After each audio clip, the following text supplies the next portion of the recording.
Have any of you received emails about publish in this open access journal and send your articles to this open access journals? Do you instantly delete, or you at least give it a second read, or is it no, you don't, you delete?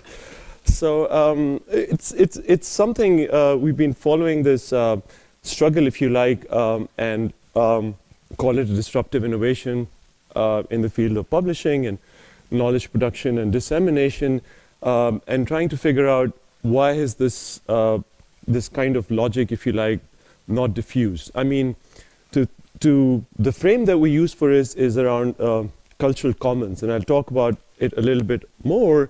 It's like trying to create an intellectual commons through open access. So getting that commons, Lena Rostrom's and Hardin's and earlier work on commons as a way of thinking about this, and how difficult is it to establish a commons or a cultural commons in this particular field. In some cases, you've seen some progress. I mean, think of Wikipedia. All of us now use Wikipedia, and yes, there are some quality issues every now and then, but things like, I guess, Encyclopedia Britannica, they've almost become anachronisms. I mean, who uses it's almost out. So all of us, or producers, jointly produce knowledge for Wikipedia. Who pays for it? Somehow this community is able to sustain this platform, and we use Wikipedia despite everyone contributes, and the free writing issue is not such a big issue. I mean, there are challenges to Wikipedia, but here's somewhere where a commons has been created, if you like, in the context of knowledge. So to talk a little bit more about commons in this open access publishing, if you recognize the symbol, this is where you have closed access, and then of course you have the open access symbol. So you open, it's called free up the literature. So it's freeing up knowledge, freeing up what we publish to the entire world, if you like, if you at the extreme. So this is the context, and the lens that we're looking at is the commons lens. And as you know, we've studied, all of you have heard about the commons and the tragedy of the commons, and we call it the essentialist view. And I gave this a presentation about commons. This is an earlier work published on change in organization science, and the idea that commons exist out there. So commons is something that is out there. And what we argued there was that commons is an idea, it's an interpretation of something as being scarce, as being valuable. So commons are not out there, but commons are constructed, to put it simply. So this idea, of course, is the conventional idea, large-scale social system, natural or cultural resources, which are readily accessible to all and are prone to misuse, underinvestment, and free riding. And we know the famous examples by Hardin, by Lena Rostrom and her work later on about the challenges that face this. So the typical things that they talk about is overconsumption, there's bystander apathy, there's free riding. On all of those issues can lead to what she's been described as the tragedy of the commons that I'm sure you're all aware of, and that is something that happens. But then how to govern commons, then you either privatize, so you have property rights, or you create a public, or you create fiat or law, or you have community norms through which you govern commons. Lena Rostrom and her work has highlighted for us. The way we do depart from this conception is that these conceptions are not stable. So if you think about oceans used to be thought of as an unlimited resource. Then it became an unclaimable transport surface, and later on it's a resource space, and even a field for military adventure. So if you think about oceans, yes, there are commons, the essentialist view, but the meanings of what oceans are has shifted over time.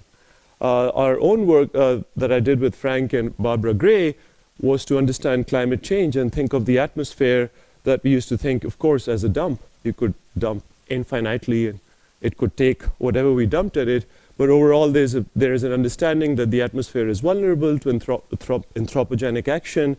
It is not indestructible, so there is some value that it needs to be protected and preserved. So the atmosphere then began to be, and the climate then began to be thought as a commons. So the idea that when we didn't have this understanding, the atmosphere was not regarded as a commons.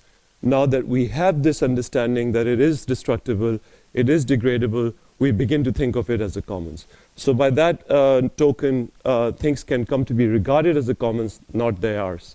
And the same argument could be made for knowledge, etc., that you could think of it or conceive of it as a possible commons rather than not. So if you think about natural commons, we know about oceans, forests, etc. Cultural commons, there's a growing body of literature what this is. They're slightly different. Of course, there's no depletion issue here, like oceans get depleted, fisheries get depleted. Knowledge, your use of an article doesn't decrease my use of reading that article, so we can share our articles on ResearchGate or SSRN or wherever you want, and then it just disseminates. There's no sort of depletion issue there, or your use doesn't dissipate my use, and so on.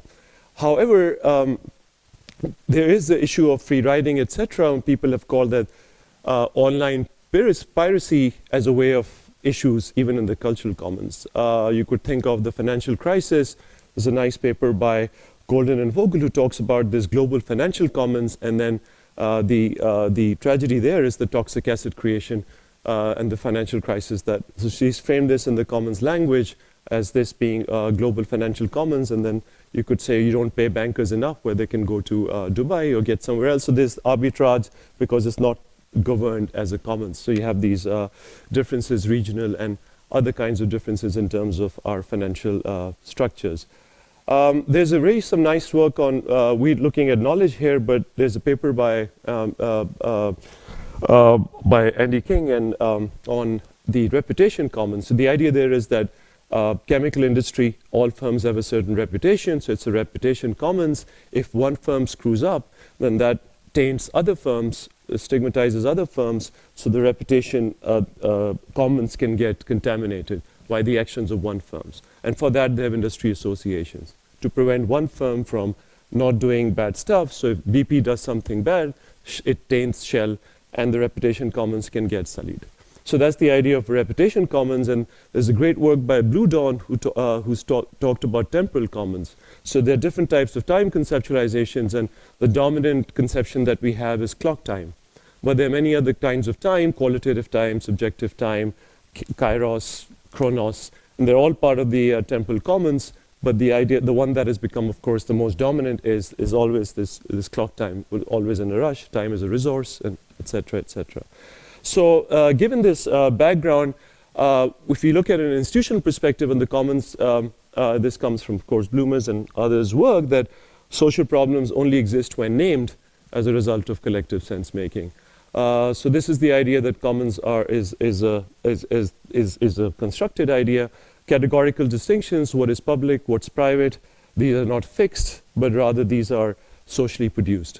So museums, you've seen Paul DiMaggio's work on museums being, it's a public, thought of as public spaces or private spaces.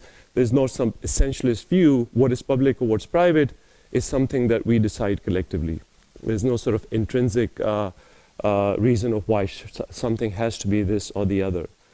So an environmental or social resources can come to be defined as vulnerable, kind of scarce and finite, and then you can start thinking of them as commons. If you think of socially constructing a commons, then what we can call this is basically creating a overarching logic, which in that paper we called a commons logic. So basically, how can you think of anything, any cultural thing, reputation or knowledge, as a commons? And in the case of open access, what we are asking then is, I mean, these are some examples of world artistic patrimony, so artistic artifacts, whose are they? Should we open this to the public? Should people buy these expensive paintings and put them in their living rooms? Is this a public resource? Is this a private resource? Who does the world's global artifacts belong to? And should they be kept inside museums and accessed or openly made accessible to everyone, rather than the personal, of course, property of proprietary resources? Internet, you have issues around net neutrality, etc., etc. So the question that we want to ask is that how does this commons logic emerge or not to govern cultural resources? Now, if you think about it in the case of knowledge, it stands to reason that what you have seen some progress. I gave the example of Wikipedia. So why couldn't we have an open access logic in our own field? Why do we need this copyright, licensing, especially because our work, academic publishing, is royalty free generally. So sort of, generally. I mean, not the articles at least are not producing royalties, so there's no reason why this could not be disseminated more easily.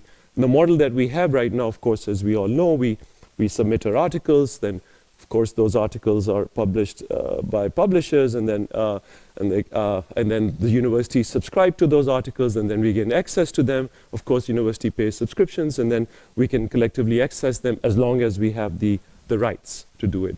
Now, if you flip this model around, then the open access is these articles in the most extreme would just be out there. So as soon as we publish, we put it on the net, we put it out there, anyone can download. Try doing that for Harvard Business cases. Might not be a good idea. I've been warned. I've been very careless with that. There's £25,000 fine you get for disseminating a Harvard Business Review case beyond your personal use. And my librarians showed me all these things. Don't be so casual about just distributing these cases. So there's a tough licensing and copyright system, and this kind of turns it on its head. So then what is the business model? How do you then figure this out if you're going to openly disseminate this and not have this system of property rights and licensing and other copyright issues? I won't go into the data collections based on the PhD of Evelyn. She's been collecting a whole ton of data through archival sources, interviews, event attendance. I'll skip the various sources. It's in the paper and making sense of historical descriptions, etc.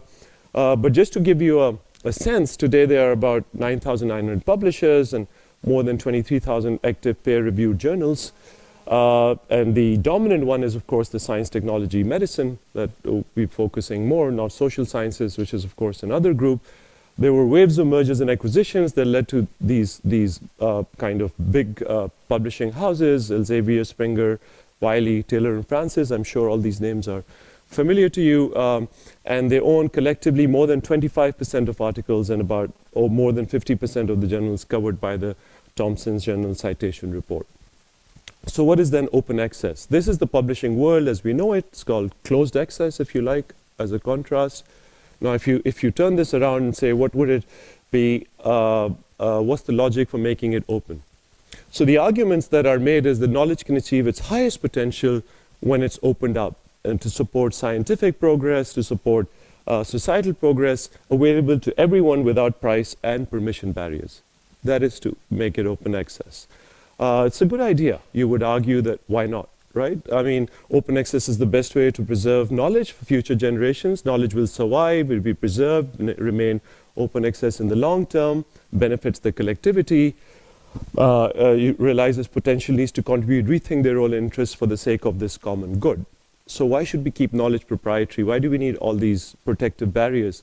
We want to share our work. We want to distribute our work.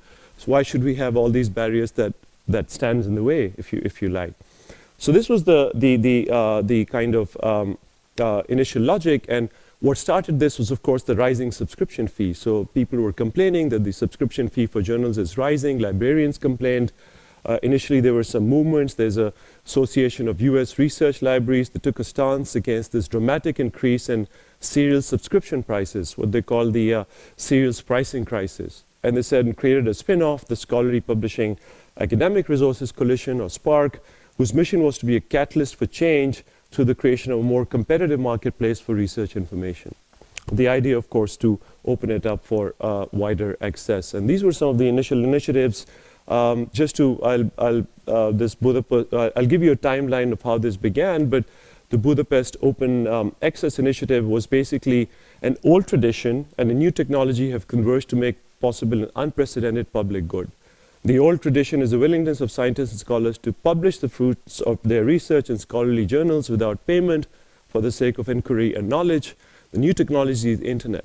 The public good is possible as the worldwide electronic distribution of the peer-reviewed journal literature in completely free, unrestricted access to all scientists, scholars, teachers, students, and other curious minds. So this was their kind of mission. Removing access barriers to this literature will enrich education, would share the learning of the rich with the poor, and the poor with the rich, make this literature as useful as it is. So this is the rationale for what's the problem with open access, with closed access, one might ask. And the rationale is this, that this would actually create all these potential advantages if you open this up. So basically, the idea the OA literature is, open access literature is free of charge for readers and users, not for producers. It always costs something to produce. The producers require revenue or subsidies, naturally. So it owes its origin, the deep appeal of the fact that publishing to the internet permits both wider dissemination and lower cost than any previous forms of publishing. So it's not that it's zero cost, but it just decreases the cost, of course, of dissemination, relatively speaking. And this revolutionary conjunction is too good to pass up. So now that we have the internet, we have the ability, we've almost stopped, at least in business schools, I could say the library attendance is almost zero. Most people are accessing articles electronically, almost, and the librarians are trying to reinvent their role, if you like. We have these sessions, what should libraries be doing now, given that we all access our articles through all these platforms, if you like, rather than having to read these physically printed journals. How many of you store these journals that you get by default, all these printed journals? I have all my colleagues, and they're just literally receiving these 10 journals a month and then just dumping them. It's a tremendous waste. I find that mind-boggling that you have these 10 journals and all they do is just dump them.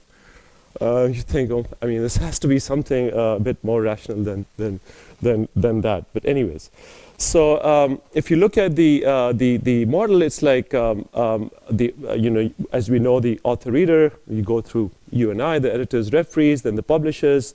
You have all the publishers who are well known, and then of course you have these institutes coming up, journal citation reports. Then all these people were actually National Institute of Health, etc., were these agencies, if you like, that began these initiatives to open up and free up the literature, free up this production that we're all producing. So the idea that these people like Spark, these initiatives like PLOS, Public Library of Science, National Institute of Health, could then upturn this model, and this would be rethink the role of publishers. So the idea is, how do publishers make money? If you're going to make it open access, it's like in music as well. I mean, these kind of revolutions. We had this issue with Napster coming in and the music companies getting all upset, and then litigation and all of that. Then Apple came in with a model that, yes, you have some money. We can collectively make some money through this, even though we put all music online. And now you have streaming services like Spotify, etc., that are changing the model even further with streaming services, which Apple is now trying to compete and get back with Apple Music, etc. So you see these across a range of industries, but it is, of course, disruptive, especially for the publishers. So if you look at the timeline, I mean, just to give you an idea, it began in the 80s, 90s. Electronic publishing. These were some of the Med, Central PLOS were some of the key players. The Budapest Open Access Initiative, 2002. You have National Institute of Health, Publishers Compliance, Open Choice from Springer, MIT Open Access. They were one of the fast movers.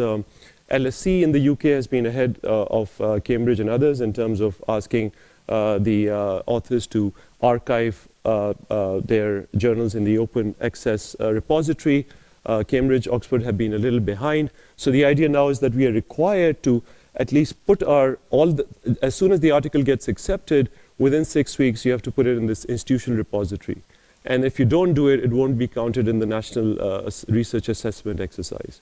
So, and some research bodies that give grants are mandating that if you're going to take our grants, then you have to make your articles open access. The problem is that Academy of Management and these are still not compliant, so there's a tussle going on between this. And what they do right now is like the film. So you have a film, you see it in the cinema, but then DVDs are only allowed, what's the period now? Is it 3 months? So when people have been to the cinema, the thing has actually done its bit, and then you can then see it on DVDs. We're not talking about people, of course, are able to, you see it on the net even before it's in the cinema, but that's a separate problem. But generally, the idea is that people should be able to, the same thing for journals. So once they're published, there's an embargo period, and then it's made open access. so the publishers can reap some benefits and not be compromised straight away. So what we've been looking in this, this is just a timeline of how the number of articles and number of journals is rising. At Cambridge University Press, there's been an interesting dynamic going on because they're being asked by the university to become more commercially viable. And this has been going on for many years. And if you publish these journals, sometimes they're quite commercially attractive. They're called bucket journals. That's the word for these really open access journals where quality is not really maintained. The problem with Cambridge University Press is, of course, it's affiliated with a university, so there's status, prestige issues. How can it go completely the way of some of the other publishers who can go more aggressively into this kind of publishing, make money, whereas Cambridge University Press is asked to be more profitable, more, generate more revenues, yet it has this kind of restriction to be affiliated with the university. So that's what they're struggling with. They hired a director from a business firm. They're trying to rethink their business models, become competitive, compete with Oxford University Press, which is 5 times larger. They also have similar challenges around that in this publishing world, how to deal with digitization and this open access, if you like, disruption. So it has made some progress. Just to cut where it has moved, we are no longer at the beginning of this worldwide campaign and not yet at the end. We are solidly in the middle.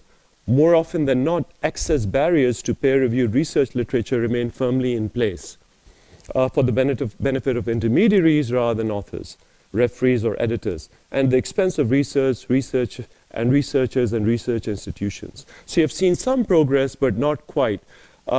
As academics, we need to consider where do our careers depend on publishing in ASQ because it's peer-reviewed, it's got status. But there have been initiatives. I don't know if anyone has heard of Sociological Science and other journals that are now adopting the open access model as a way of competing, if you like, format or model of disseminating our work and publishing our work. So initially, what the issue was that you were trying to create meanings were relatively narrow. The idea that what we're trying to figure it out is that how was this framed initially, how did this framing change over time, and what has this done to make it more or less appealing. So initially, librarians were suggesting you should cancel these titles, expensive titles. Right now, there's always a debate. This one is too expensive. No one uses it. Why shouldn't we cancel this subscription? And each time we get things, does anyone read New York Times? Do we need this subscription? Do we still need it? If we don't, can we cancel it? There's always this, do you still need 3 platforms? Do you still need Informs? Do you still need, there's always this debate going on. So the librarians was just cancel these expensive titles. Academics said, let's boycott publishers. Proposals to create repositories that are managed by academics collectively. So it's some kind of a Wikipedia of academics, so we can just share our work like we do on any of you, those who have tried out ResearchGate. We are all actually violating some copyright when we put our published work out there. And I talked to some people that it is a violation, but most of the academics I know are putting their published work, including the journal article itself, out there. And of course, when I ask some publishers, they are aware of this and they know it's a violation, but they don't want to openly confront academics. I mean, they want to now go after independent academics and say, well, why did you put this article? You should have put this one version earlier, which was your copyright, but now it says JMS, or so now it's our copyright, so you're not allowed to post this on SSRN or ResearchGate or wherever you want to post it on. So initially there was this frames. There was Peter Suber, who was a law professor, was one of the, let's say, the pioneers in this movement. He was an unofficial leader. Other promoters, Spark, Harold Brown, Warmus and Brown, they were calling publishers parasites. So if people, I know this is controversial, so we as academics, apparently we do free reviewing. We don't get paid for reviewers, and some people have said, well, that's a model which is quite interesting because collectively we maintain the quality for the publishers, but we don't get paid other than some free dinners, etc. at conferences. So why should we do this free labor for publishers that maintains quality without getting anything in terms of financial revenues for this? So it's our identity. We're all academics. We love reading. We love collectively improving our work, so why not? So that appeals to identity. But if you think of it from a rational perspective, from a remunerative point of view, reviewing a paper can take a day, but there's no compensation for it. It's still part of our academic identity. So you can question the financial logic behind why do we do it and whether we should still do it, given that the publishing profit margins in the publishing industry are pretty high. I have some figures on that, but they're way above average, 30%, 40% margins. So it's quite a profitable industry. And should we be then doing this free labor for them to maintain their margins while basking in our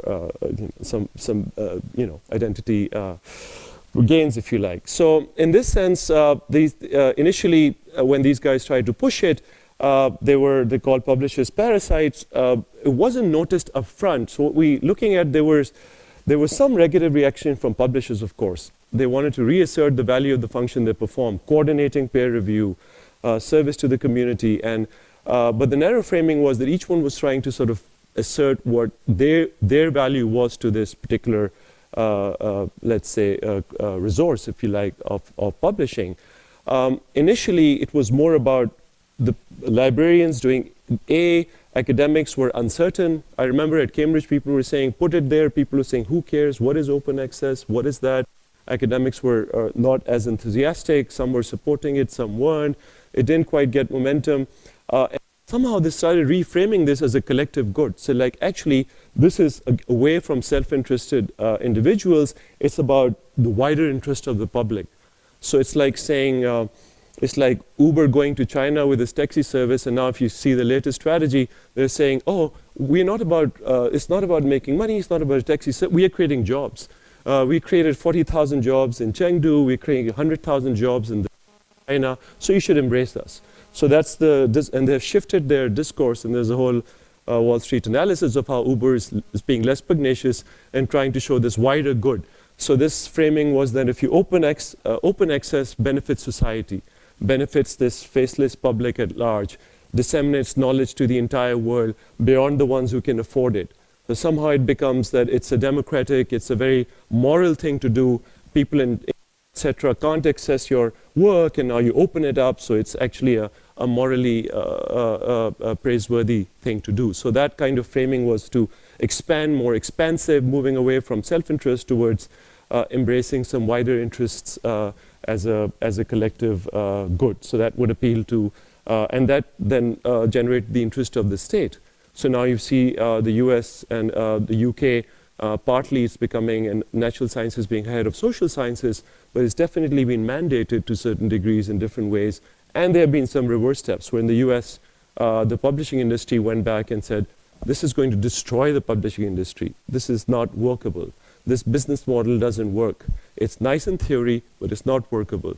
So then they step back, and there's been some backward movement in that. So what we're trying to figure out, if you're trying to create a new understanding of something, like change the world of publishing, open access, initially these protective spaces can be of some help. I mean, this notion comes from social movements, how protective spaces allow people to articulate things that are kind of under the radar without actively being scrutinized, and it allows some discourse exchanges to sort of make some progress before anyone kind of notices more broadly. So it allows that little collective effervescence within these spaces that allows this conversation to become increasing access as an essential component of their overall broader mission.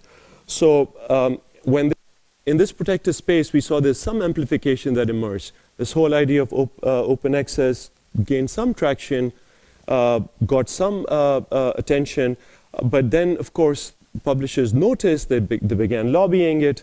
In the UK, there's been this green open access and gold open access, where green is like you just open it up to the world, where gold is that we pay. Now, we find it's unusual to pay, but if I talk to my colleagues in finance, they've been paying for a very long time. If you want to publish in Journal of Finance, you need to pay about $500. And for them, this is a normal thing. It's just at least in the business world, it's not common to pay for your article. So for us, I remember in our field, we were like, what, we have to now pay to submit and to publish our article? That doesn't sound right. But in some other feels that's a perfectly standard way of doing it. So we pay, and then our grants or whatever should fund that, and the university then is able to pay us for paying for that article, which then becomes open access. So it's like you pay for it making it open access, but then it's open access for everybody at large, basically. So that's the model. Big publishers stepped in, and they started doing both things. So if you look at Xavier, you look at Springer, they have open access journals. And that's where you get these emails they're trying to get there, they're trying to improve, but right now the perception is they're not good enough, they're not peer-reviewed, they're not, the quality is suspect, so why would we send our papers there?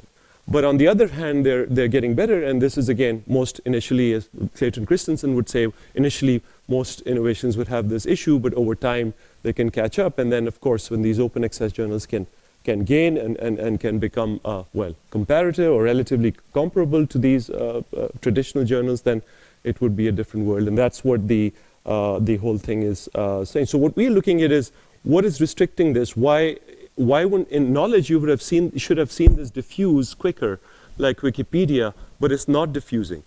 So we're calling it's this kind of, there was this collective effervescence, digitization, you have the internet, we can share articles across the world with one click. Why not? Why shouldn't this be a model that diffuses quickly? I mean, this should have, they were trying to amplify this message of freedom and inoculate it into publishing, but there's been huge challenges, and that's what we've been trying to track from the publishing world, from agencies, from the government's backtracking, and we're looking at how these interests play out, and how this process is unfolding, and not allowing this commons logic to get traction, if you like. It's not getting established. It's still kind of in the middle. It's got made some progress in certain contexts, not in others. The MIT, they've been at the forefront of this. In the UK, LSE and some institutions have been at the forefront of it, others not. People still argue, I've heard these conversations, oh, if you're going to make open access, this is just giving a competitive advantage to China. They'll access all this knowledge without having to pay for it, so they'll be the free riders. Even for knowledge, people have used the word free riding, so they can free ride on what we produce, and this is just giving them it all free of cost, and that's not wise or rational or prudent. So we need to have some boundaries. We need to have some checks, and again, the proprietary or the closed or the protected argument takes over. So we need to protect and have copyright licensing, et cetera, et cetera. So this debate is ongoing, and we're trying to figure out when this efforts to create this new understanding around knowledge is, there's some amplification. There's a paper that there's an AMR on how, building on Randall Collins, there's certain ideas get amplified, and Goffman's work on regularity, frequency, emotional energy, how certain ideas get amplified in certain contexts, but then we're saying this contraction, this translation, this arrested development, if you like. So how does this play out? We're trying to figure out why not? I mean, you might think this should have diffused. You could say, well, it's the time window we are studying, so maybe it does become established a few years from now. Our argument right now is that it's kind of diffusing in an arrested way, and it's not quite diffusing as much. So this model, I mean, we're struggling with this. This is work in process. It's basically trying to figure this out, trying to adopt this idea and still study this, still try to figure this out. So I'll be most welcome to hear your ideas, your suggestions, how to take this forward. It's early stage, this paper is not complete, it's not sent out, so all the qualifiers apply. And thanks very much for your attention.